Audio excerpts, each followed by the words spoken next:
Thank you. Good afternoon, everyone. Thank you, Chairwoman Lee, and thank you to my dear friend, the ranking member of the subcommittee, Ms. Sewell. And thank you to the witnesses for being here today.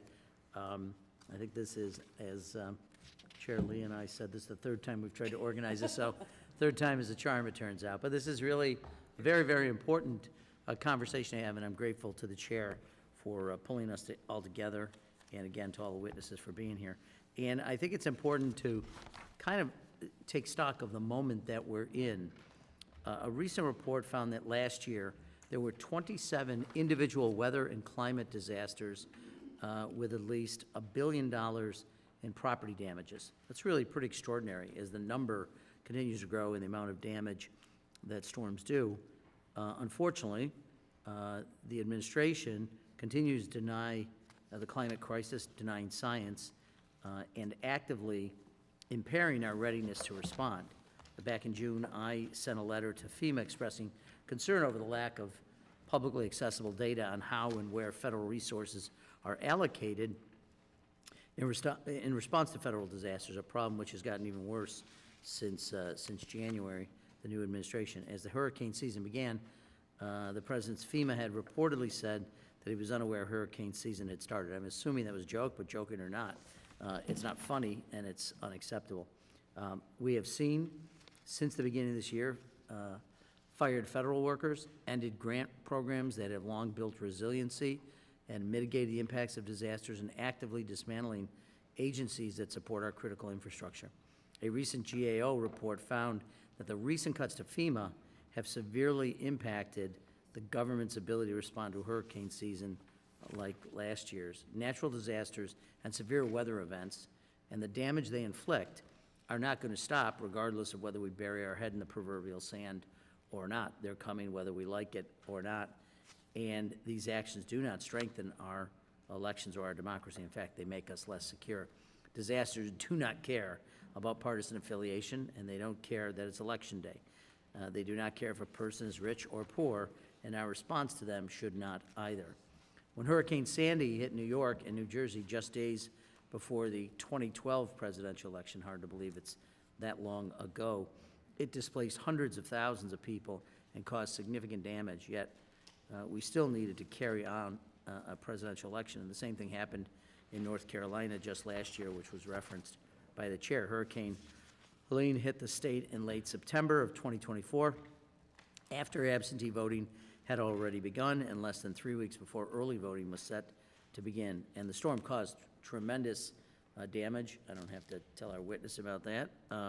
In western North Carolina, more than 100 people died as a result of that tragedy. But election officials across the state, led by then Executive Director Karen Brinson-Bell, quickly got to work ensuring North Carolinians could cast a ballot.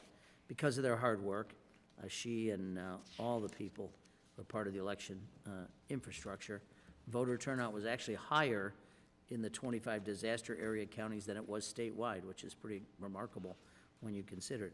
And the State Board of Elections in Buncombe County, the hardest hit area in the state, won national awards from the Election Assistance Commission for the emergency response and planning. Unfortunately, Ms. Brinson-Bell was recently removed from her position after the Republicans in the North Carolina legislature pulled what I could only describe as a blatantly partisan takeover of this Board of Elections, shifting the power to appoint the board's members from a governor, who happened to be a Democrat, to the state auditor, which seems like a pretty illogical move. But anyway, thank you, Ms. Brinson-Bell, for being here today to share your experience and expertise on this issue, and thank you to you and your staff for the hard work in the last elections. So look, last comment I'll make is we need to fully fund our elections. Election officials need additional resources even under ideal circumstances, let alone in the midst of natural disaster. But when a disaster hits, we must make sure they have the funds and support they need to adapt operations, assist voters, to assure every voter can still cast a ballot. Last week in the Appropriations Committee, I said the $15 million in election funding that House Republicans have proposed is certainly not enough. It's a drop in the ocean of funding needs, and I'll continue to push for additional funding and consistent elections funding. When disaster strikes, election administrators must provide voters with options for casting a ballot. Later today, and I'll close with this, I'm introducing the Climate Resilient Elections Act with many of my colleagues, a bill that would require the GAO to analyze and report on ways the federal government can better assist in administering elections following a natural disaster, would grant funding opportunities to strengthen American elections. I'd also say in closing, and I'll yield back, and I appreciate the courtesy of the chair, today is a moment to recognize, today is National Voter Registration Day, as I think we all know. And as we talk about natural disasters, the impact they can have, we should also work to ensure that every eligible American citizen has every opportunity to register to vote, update their voter registration information, and cast a ballot should they choose to do so, and we certainly hope that they will choose to do that. So thank you again for holding this hearing. I'm very appreciative on an important topic, and with that, I'll yield back.